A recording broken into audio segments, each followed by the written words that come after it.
Okay, let us look at the Old Testament, the beginning. So the biblical story was played out in a part of the world where civilization itself began. So the land which was to be occupied by God's chosen people, that is the Canaan land, at the east end of Mesopotamia, in the east of Egypt. It was in these areas where civilization was born. So uh, the Sumerians in Mesopotamia were organized in city-states by the fourth millennium BC, uh, and the had developed agriculture. They had developed agriculture, trade, and writing. So in all this character development, religion played a bigger part, a very enormous part. Religion and the politics went hand in hand. So religion and politics in this area worked worked hand in hand to ensure that there is civilization. So I want us to look at the beginning. We are going to start with the books within the law books, with the first section, that is the law books. And to begin with, we are looking at the book of Genesis. So the book of Genesis is talking about the beginning. So Genesis means the origin or the starting point or the origin, or the start or the beginning. So the book of Genesis is going to explain to us briefly about the beginning of the universe. Where did the universe start from? How did it start? How did God create? The process of creation, and so on and so forth. But something about Genesis, the creation was divided into two. Genesis having two explanations or theories that try to explain about creation. There's Genesis 1, Genesis 2. These two they try to explain God's creation of the universe and everything that we see on earth, but still they have some differences from the stories from their say about creation. So Genesis means the origin. So this book of the Bible reports the origin of the universe, humanity, and all the creatures we see. It is God that created them, living and the non-living. God that created them. So God is so the book of Genesis is primarily concerned with describing how God is, who is God, God's nature, uh, how and why he acted the way he acted. He's trying to explain the characteristics of God, the nature of God, who is God, why did he behave the way he behaved, and how he deals with human beings. Remember, we shall look at the fall of man after man sinning before God. How did God respond to man's sin? How did he punish him? How did he handle his situation of lying and etc. Adam and Eve, they sinned God even when he gave them the Garden of Eden to look after everything within. And he told them never to eat anything from the tree that was in the center of the garden. But Satan came and tempted them. At the end of the day, they committed a sin. But we shall see God's punishments to the people that he had placed in the garden. So the activity of God in human affair is not obvious, either in our everyday life or even in some parts of the Bible. So in the book of Genesis, especially in the early chapters, that is chapter 1 and 2, God is the central actor. Here is the he constantly speaks and acts, so thus displaying his power and character. We say God is omnipotent. We shall see his omnipotence, and his omnipresent. We shall see his omnipresence.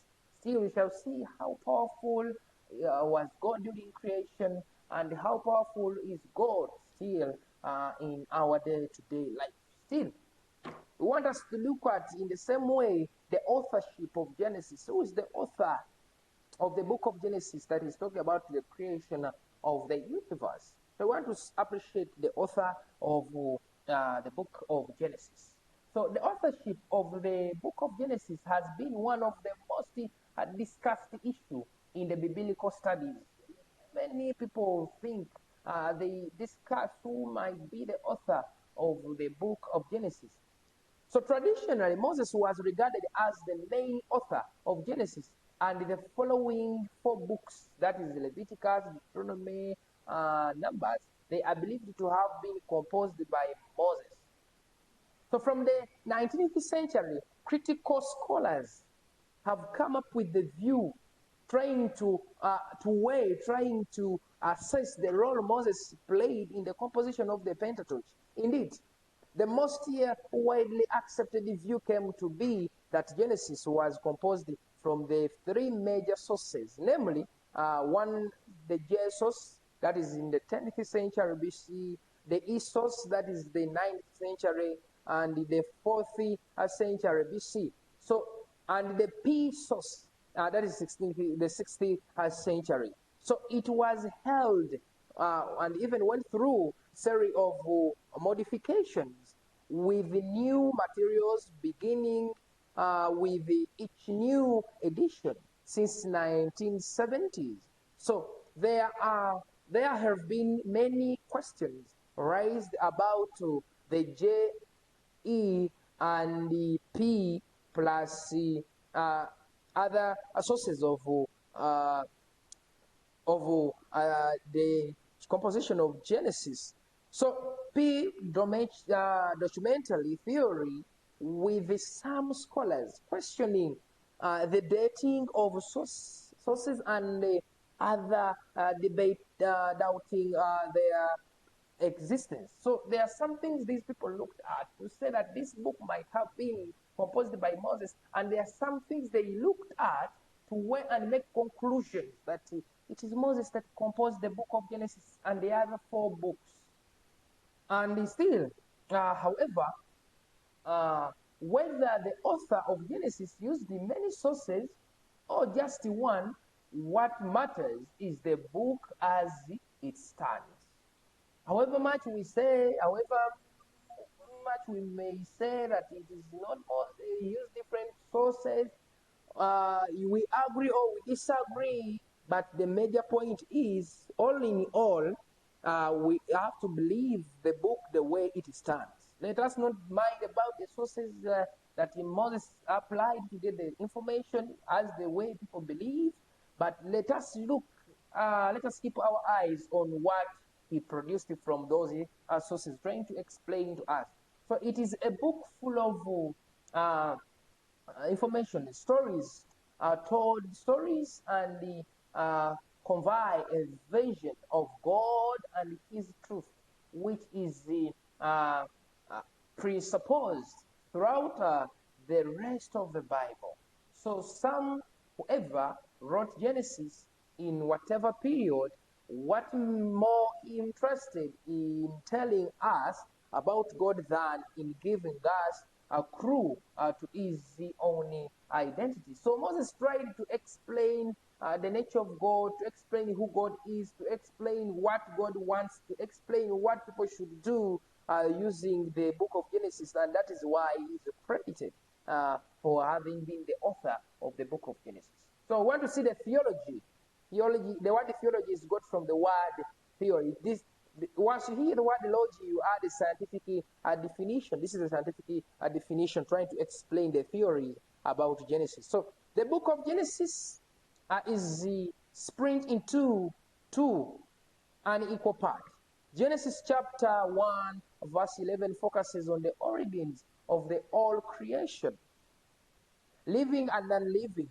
They also describe the human race and the extent to which they disappointed God, who had created them. Then chapter 12, verse 50, talks about the period of the patriarchs, thus focusing on the origins of Israel. The much greater attention devoted to the patriarchs shows that the chief concern of the author was to show Israel as God's elect, or Israel as God's chosen race, despite that they they rebelled so much against him. So it is trying to tell us that despite of the disappointment, despite of the rebellious nature of the Israelites, God still kept a keen eye to them, showing that however rebellious you may be, you are still my elected nation. So we shall see what made the Israelites to be taken to be the elects of God. Why were they considered to be the most loved nation among all nations in Israel? God selected them to be his people. Remember, they cried to him as they were in the land of slavery under King Pharaoh, calling upon his rescue. And God called a boy, a young man called Moses, who was looking after his father-in-law's flock, and he got him and called him in the burning bush incident, telling him, Moses, I'm giving you a task. Go to the people of Israel, tell them they're in the land of Pharaoh, and bring them back, and so on and so forth. And then Moses was like, I can't go there. I know. Remember, by the time Moses came to this side, he had killed one of the slave master and decided to hide his body in sand. But unfortunately, one of the soldiers saw him and they ran after him. Then he was afraid of going back to that home, or that same place where King Pharaoh wanted to kill him. And because of that, he rejected God's call to go and rescue his people. But God, at the same time, made promises to him, and he gave him powers of performing miracles. Then Moses had to accept God's duty to go back and deliver the people. So look at Genesis 1 to 11. Some of the issues talked of here are the creation account. Creation, God creating, molding, however much used the authoritative word, let there be, molded, so on and so forth. So the fall of man is also talked over in this Genesis. That is when man sinned before God, ate the forbidden fruit and lied. So the wickedness of Adam, the wickedness of Adam's descendants, those are the Israelites who disappointed God. God had promised Adam that these people do this and this and this. So this Genesis 1 and Genesis chapter 1 to 11 is trying to break us, is trying to give us a clue about the fall of man, the creations, and the other things that the Israelites did. So we are going to come back to look at the creation account, Genesis chapter 1 to 2, which are trying to explain to us the creation of the universe by God.